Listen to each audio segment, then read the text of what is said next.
नमस्कार, मैं शंभू कुमार सिंह और आप देख रहे हैं नेशनल दस्तक। मेरे साथ एक खास मेहमान जुड़े हैं नीदरलैंड से, डॉक्टर अरुण, जिन्होंने कोरोना को बहुत करीब से देखा है और वो आज भी कोरोना को लेकर बहुत सचेत हैं। पापा ऑन ड्यूटी उनका यूट्यूब चैनल है, वहां जाके आप पूरा डिटेल्स भी जान सकते हैं। हमारे खास रिक्वेस्ट पर वो हमारे साथ जुड़ रहे हैं। अरुण, स्वागत भी नहीं कह सकते, बहुत बुरे हालात हैं भारत में। तो जो है सो है। अपना समय देने के लिए बहुत बहुत शुक्रिया।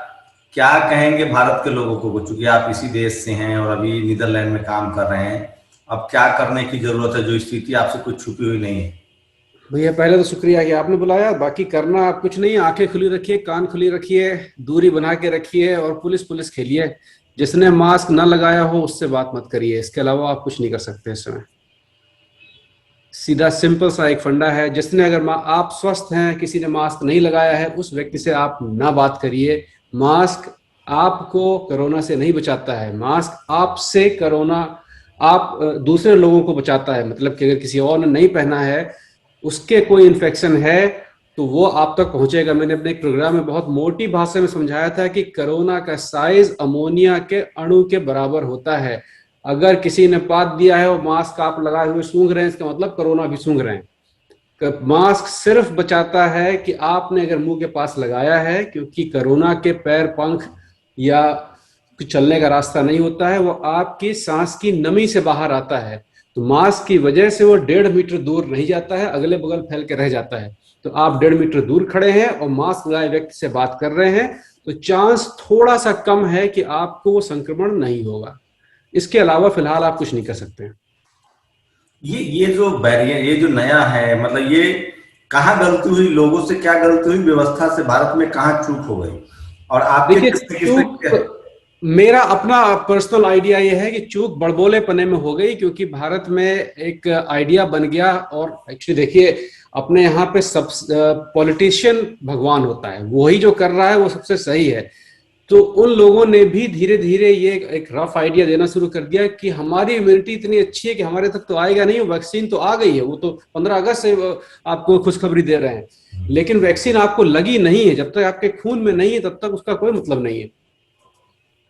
वैक्सीन तो सॉल्यूशन है, वैक्सीन लग जाता अगर वैक्सीन सबको। इसके अलावा फिलहाल कोई रास्ता नहीं है। वैक्सीन जो है, जैसे देखिए यहाँ पर फाइजर और मॉडर्ना चल रही है और हम लोगों से बताया गया है कि आप लोगों को हर साल लगवानी है। हालांकि उसमें कहा है कि 2 साल के बाद ये 2 साल काम करेगी, लेकिन जिस हिसाब से वेरिएंट बदल रहे हैं उस हिसाब से हर साल लगनी है।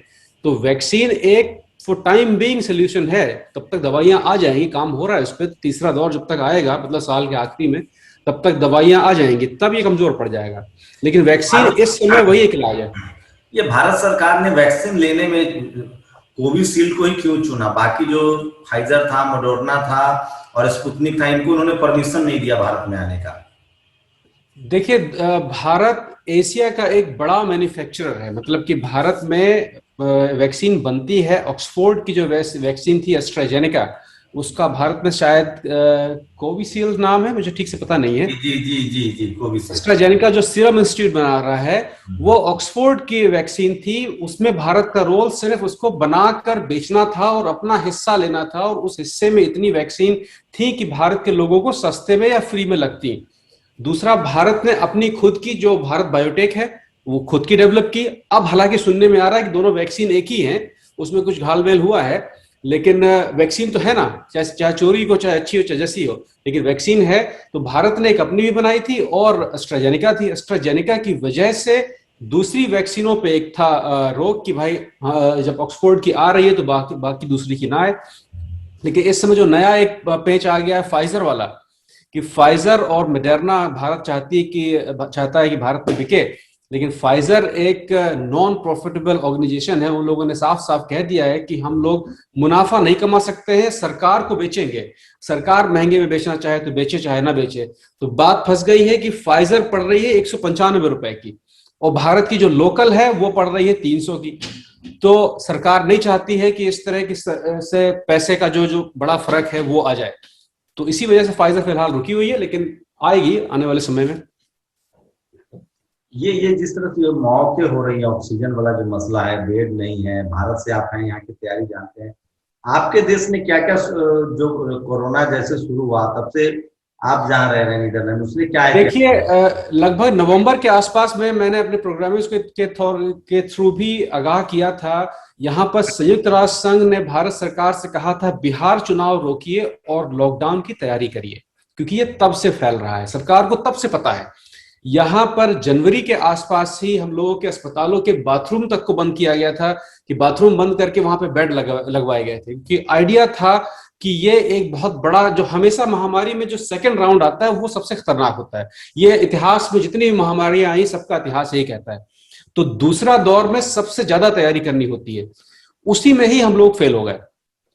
और अपना जो बीमारियों का एक वेव होती है, थर्ड वेव आते आते बीमारी कमजोर पड़ जाती है, लेकिन जो दूसरा वेव आता है उसमें पहले से लोग आराम में आ चुके होते हैं, उनको लगता है यार कुछ है नहीं, और दूसरे की तैयारी नहीं करते हैं, और तब तक वायरस म्यूटेट हो जाता है और अपने आप को सुधार लेता है। इसीलिए दूसरा बहुत डेडली होता है। लेकिन अब तो डर है कि जो इंडियन वेरिएंट उसका नाम दिया गया है, जो इंडिया में चल रहा है, वो शायद पूरी दुनिया को का जो तीसरा राउंड आएगा उसको हिलाएगा। तो अब तैयारियां उसके हिसाब से चल रही हैं। क्या लगता है भारत में क्या स्थिति हो सकती है?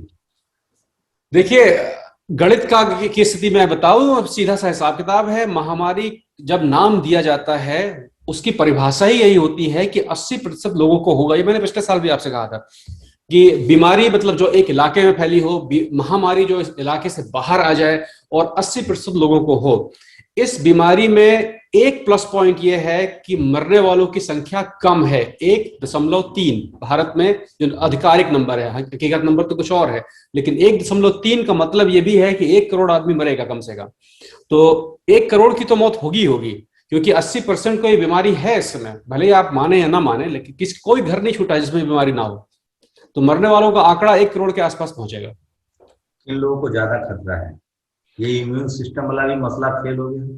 देखिए, इम्यून सिस्टम के बारे में बहुत सारी लोगों की अपने गलतफहमियां हैं। इम्यून सिस्टम है कि शरीर की आंतरिक प्रतिरोधक क्षमता। वो हर शरीर जो शुगर से परेशान है, वो हर शरीर जो कैंसर से परेशान है, वो हर शरीर जो हार्ट की बीमारी से परेशान है, तीन चीजें, शुगर, हार्ट और कैंसर, ये कोरोना उन्हीं को खोज रहा है हर तरफ से, कि बस जिनका पेट जरा सा भी बाहर लटका हुआ है, ये उनके लिए आफत की चीज है। आप हंस रहे हैं तो हम भारतीय लोगों का ये रियलिटी है। अब भाई देखिए, भारतीय लोगों का रियलिटी, अगर आपके प्रोग्राम में सेंसर ना चलता हो तो मैं आपको एक छोटी सी लाइन बता दूं। मेरे अस्पताल में बातचीत हो रही थी कि कौन सा आदमी सबसे सेफ है। तो एक प्रोफेसर साहब थे, 75 साल उनकी उम्र, उन्होंने कहा देखिए वो आदमी सेफ है जो नहाते समय अपना पूरा शरीर देख लेता हो। अगर आपको अपना निचला सामान पेट की वजह से नहीं दिख रहा है तो कोरोना आपको खोज रहा है। ये एक बहुत मोटा सा हिसाब किताब है। तो अपने शरीर पे ध्यान दीजिए और खाना पीना जो है उसको हल्का फुल्का करिए, कम खाइए, ज्यादा बार खाइए। आपका आमाशय इतना बड़ा होता है, बिल्कुल आपकी मुट्ठी के बराबर। तो आपके प्लेट में अगर खाना इससे ज्यादा है तो इसका मतलब यह है कि वो आमाशय को आप फुला रहे हैं। तो आपका अगर मन नहीं भर रहा है तो आप 2 बार और खा लीजिए, लेकिन कम कम खाइए, तो आपका काम बनता रहेगा। 8 गिलास पानी रोज पीजिए, उसके अलावा कुछ नहीं करना। तो ये ये फिजिकल है एक्सरसाइज भी ठीक रहेगा और बढ़ाना चाहिए लोगों को। भैया, इम्यूनिटी एक दिन में नहीं आती है।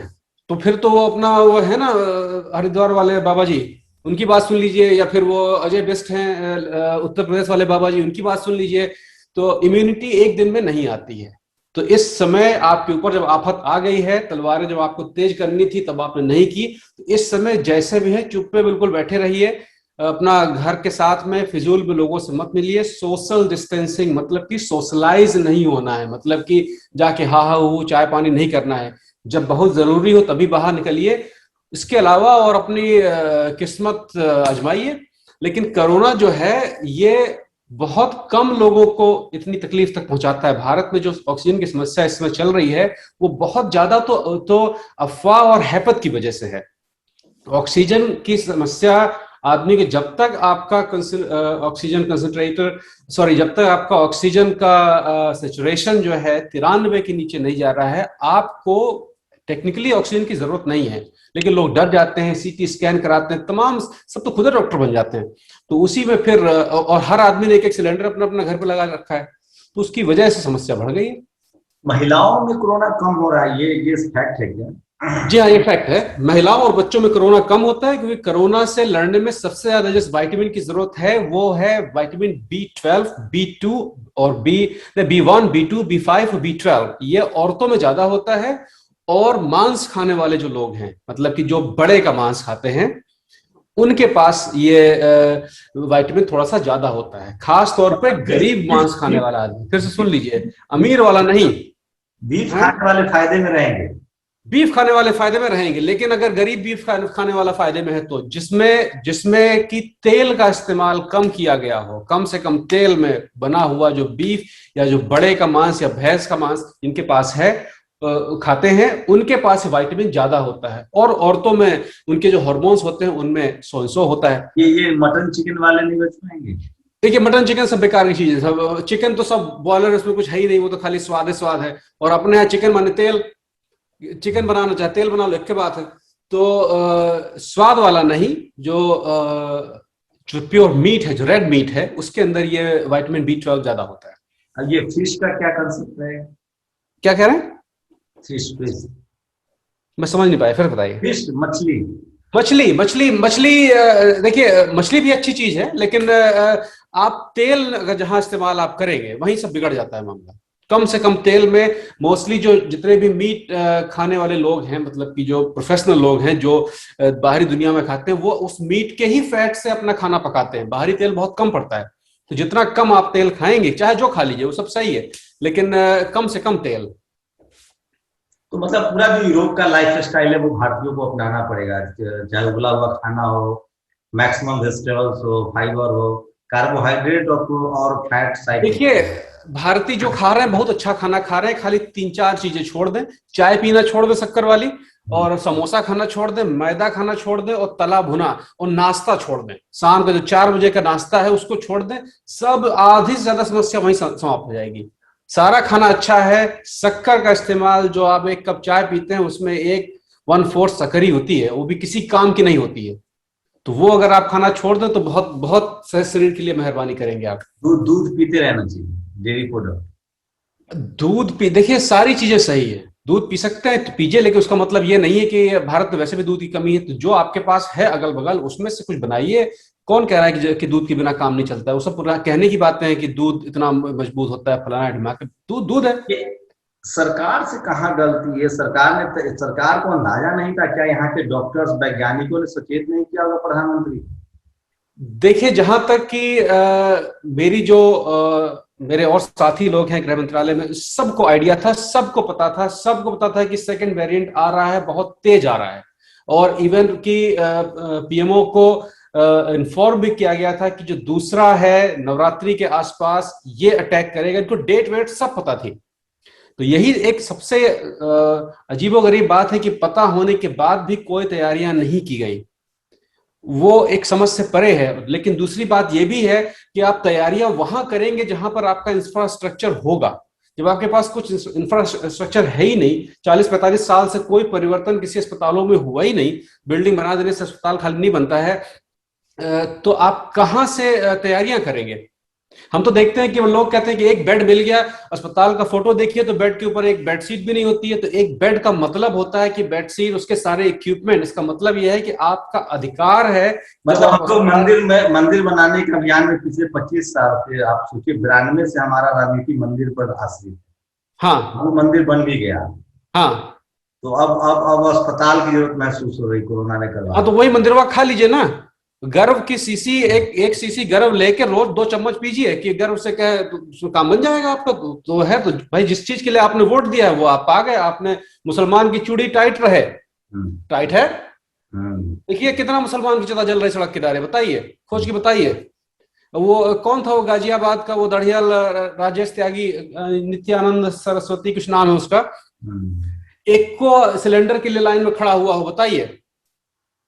गाजियाबाद में सबसे ज्यादा समस्या है, सड़क किनारे चिता जल रही है। आप दूसरे देश में, नीदरलैंड में क्या बात करते होंगे लोग भारत के बारे में? क्या छवि होगी? भाई साहब, मुझे यहाँ पे टीवी में भी पिछले हफ्ते ही बता रहा हूँ, बुलाया गया। जब मुझे विजुअल दिखाया गया, मुझे ऐसा लगा किसी ने मेरे सारे कपड़े उतार लिए वहां से। मैं अमूमन मजा मस्ती करने वाला आदमी हूँ, हल्के में लेता हूँ, लेकिन मैं उस जगह पे शांत हो गया कि ये मेरा देश है, मतलब कि ऑक्सीजन कक्षा 2 में पढ़ाई जाती है, सबसे बेसिक चीज है, सबसे बेसिक चीज है। उसके लिए अगर आदमी मर जाए और सड़क पे उसको देनी पड़ जाए, और उस सड़क पे देने की वजह से मौत हो रही है, क्योंकि ऑक्सीजन में क्या होता है, सबसे जरूरी चीज समझने की है इन सब बातों के अलावा, कि जब हम लोग 5 बार सांस लेते हैं तो हमारा 100% का चक्र पूरा होता है। एक बार सांस लेने में 20 पैसा ऑक्सीजन होती है। तो जब आपको प्योर ऑक्सीजन सिलेंडर से दी जाती है तो आपका वो चक्र एक ही बार में पूरा हो जाता है। तो आपका दिमाग ये सोचता है कि हमको तो ऑक्सीजन मिल गया भाई, पेट तो है नहीं कि फूल जाएगा, भर लिया खाना एक्स्ट्रा। तो दिमाग फेफड़ों को आदेश देता है कि अब हल्के पड़ जाइए, शांत हो जाए, थोड़ा आराम कर लीजिए, क्योंकि ऑक्सीजन मिल रही है। तो जैसे ही वो सपोर्टिव ऑक्सीजन हटाई जाती है, फेफड़े आपके आराम की मुद्रा में होते हैं अगले 10 से 15 मिनट तक। वो सबसे क्रूशियल टाइम होता है। ऑक्सीजन जब भी दी जाती है, जिस लेवल से बढ़ाई जाती है उसी लेवल से घटाई भी जाती है, तब हटाई जाती है। जो अधिकतर मौतें हुई हैं वो सड़क के किनारे दी हुई ऑक्सीजनों की वजह से हुई है। मतलब दे दे रहे हैं फिर हटा दे रहे हैं। अगर आपको ऑक्सीजन दी गई है तो हमेशा एक चरण होगा कि 1 लीटर पर minute, 2 litre, 3 litre, 4 litre, 5 litre. तो अगर मान लिया 5 तक पहुंच गए हैं तो उसी हिसाब से आपको कम करना पड़ेगा, नहीं तो आपके आप तो विदेश में रहते हैं, वहां जब आप कहते हो कि हमारे यहाँ जो होम होता है घरों में, उससे ऑक्सीजन बनता है, गाय ऑक्सीजन देती है। ये सब मूर्ख वाली बात है। होम होम तो आग है। यूपी के मुख्यमंत्री ने तो कहा कि नाइट्रोजन से ऑक्सीजन निकालने की विद्या निकालो भाई। अरे भाई, बिस्ट जी की बात कर रहे हैं ना आप, अजय बिस्ट उर्फ योगी। भाई उनके गुरु जी हैं, वो तो नाली से गैस बना रहे थे। तो भाई बाबा जी हैं, वो अपने हिसाब से बोलते हैं, पेशाब पी करके समुद्र बना देते हैं, तो वो तो अपने हिसाब से होगा, लेकिन दुनिया और विज्ञान या चिकित्सा उस हिसाब से नहीं चलती है। अगर आप कहीं आग जलाएंगे किसी कमरे में तो उस कमरे की ऑक्सीजन जलेगी, चाहे आप उसके अंदर कुछ भी चीज जलाएं, वो तो जल रहा है सीधा। जलने के बाद जो धुआं निकलेगा उसमें ऑक्सीजन कम होगी, उसमें कोई और कहने की बात ही नहीं है। क्या लगता है भारत के लोगों को मौत के मुंह पर धकेल दिया यहाँ की व्यवस्था ने, सरकार ने? 100%। इसमें देखिए, सरकारों के पास इतनी पावर होती है कि व्यवस्था को बदल सके। पिछले साल सरकार को $2 मिलियन, 7 अरब रुपया कर्जा मिला था, जो आप लोगों को भरना है अभी। वो कर्जा मिला ही इसीलिए था कि विश्व बैंक को पता था कि टूटी स्वास्थ्य व्यवस्था है, दूसरा दौर आएगा, तो आप तैयारियां करिए। लेकिन तैयारियां नहीं की गई, वो हेलीकॉप्टर उड़ाते रहे बंगाल के अंदर। तो इसमें लेकिन सबसे समस्या ये भी है कि आपने चुना भी तो उन्हीं को है ना, तो जो आपको, जिसको आप चुन रहे हैं, आप भी उन्हीं की तरह से हैं। तो बदलना आपको है, वरना सारा का सारा आप ही के ऊपर आएगा। यहाँ तो भी कोई भी मिनिस्टर अगर जरा से छींक भी आ जाएगा, तुरंत उसका टेस्ट हो जाएगा और सब सही हो जाएगा। आपको नहीं मिलेगी जगह वहां पर। प्रधानमंत्री से मिलने जाइए, मैंने पता किया था कैसे मिल सकता हूँ। मतलब हम लोग भगवान राम के राम राज में आ गए हैं, अब सब कुछ राम तय करेंगे, विज्ञान की जरूरत नहीं है, बचना है तो बच्चे। हाँ, तो अब राम तय करेंगे, लेकिन राम, अब क्या बताऊं मैं आपसे, आप पत्रकार हैं, आपसे जानना चाहता हूं कि कृष्ण भगवान का जन्म मथुरा में हुआ था ना? ये कौन किताब में लिखा है? ये सब माइथोलॉजी है। तो जब माइथोलॉजी है तो उसके लिए वोट कहां पड़ना है? कौन सी किताब में लिखा है कि बाबरी मस्जिद की तीसरे गुंबद के नीचे भगवान राम का जन्म हुआ था? किस किताब में लिखा है? तुलसीदास ने तो ये लिखा था कि भाई प्रकट गोपाल, वो तो प्रकट हुए थे, तो वो कहां से वहां जन्मभूमि हो गया? तो अब यह है कि भारत की जो मेडिकल इंफ्रास्ट्रक्चर है उसके हिसाब से कोरोना कितने लोगों की जान लेकर जाएगा? 1 करोड़ कम से कम 1 करोड़ से ज्यादा भी होगा। कम से कम 1 करोड़, 1% से 1.3% कह रहे हैं। 1 करोड़ का मतलब हुआ कि लगभग 0.8%। तो 1 करोड़ से ज्यादा लोग मरेंगे। अभी भी कोई उम्मीद जो करने से सरकार कोई कदम उठाए, आम लोग कोई कदम उठाए जिससे कुछ डैमेज कंट्रोल?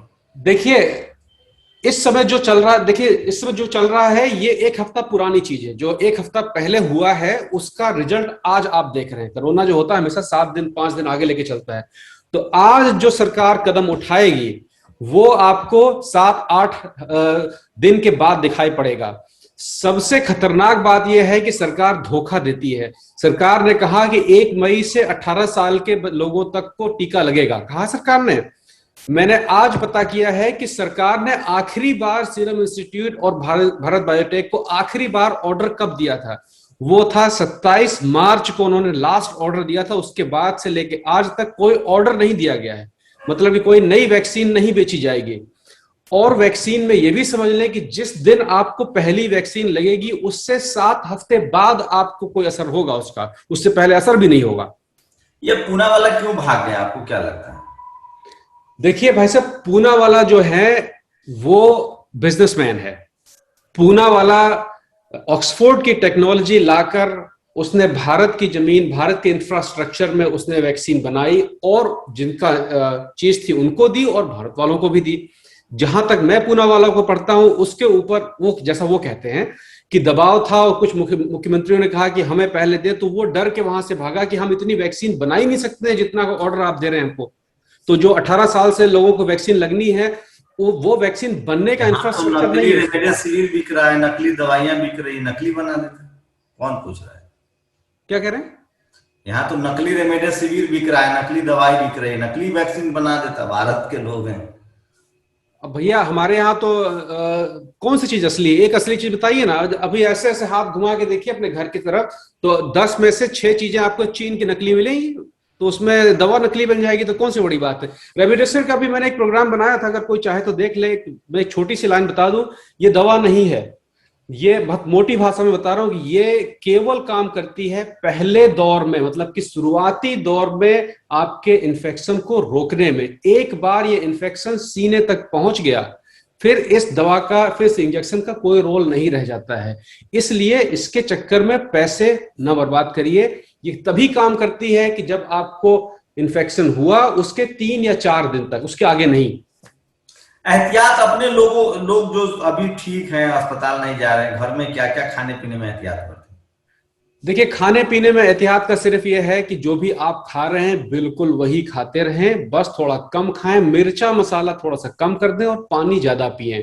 मैं पानी ज्यादा बार बार पीने की बात इसलिए कर रहा हूं कि एक सिद्धांत समझ लें कि आपके फेफड़े जब ऑक्सीजन लेते हैं तो वो 96 के आसपास बनाते हैं, जो नंबर तो आपको याद ही हो गया हो आजकल। उस ऑक्सीजन का होता क्या है कि शरीर के मुख्य 3 अंग, दिमाग, दिल और किडनी, फेफड़े के अलावा सबसे ज्यादा ऑक्सीजन इसी को जरूरत पड़ती है, जिसमें किडनी एक ऐसी चीज होती है जिसको हर चीज छाननी होती है। मतलब कि जो शरीर का जितना नजला है वो किडनी के थ्रू छन के पेशाब के रास्ते बाहर निकलता है। तो जब भी ऑक्सीजन कम होती है ये अंग थोड़े हल्के काम करना शुरू कर देते हैं। आपके शरीर में पानी अगर ज्यादा होगा तो किडनी को छानने में आसान होगा। और पानी गर्म करके पिए, ये सही है? वो तो जो मन हो वो कर पी लीजिए, उससे वो सब फर्जी बातें हैं भाई। देखिए, कोई कहता है काढ़ा पीजिए, लोग मुझे पूछ रहे हैं काढ़ा पीजिए। इन्फेक्शन चेस्ट में होता है, फेफड़े के अंदर होता है। एसी में बैठ के काढ़ा पिएंगे आपको लगता है काम करेगा वो? तो एक टेलीफोन, काढ़ा वाला जो है आपका जो मन करे सब पीजिए, लेकिन उससे फायदा कुछ नहीं होगा आपको। शुक्रिया अरुण, आपने हमें समय दिया और आगे भी हम लोग बातचीत को कंटिन्यू रखेंगे। जी बिल्कुल बिल्कुल। एक दूसरा फोन आने शुरू हो गया। इसलिए मैंने कहा थैंक यू। अच्छा जी, ओके। नेशनल दस्तक की आपसे गुजारिश है कि अगर इसको बचाना चाहते हैं तो नेशनल दस्तक को सब्सक्राइब करने के लिए रेड कलर के सब्सक्राइब बटन को दबाएं, फिर बेल आइकन की घंटी दबाएं। नेशनल दस्तक को बचाने के लिए बहुत जरूरी है कि हर खबर को शेयर करें, लाइक करें, कमेंट जरूर करें।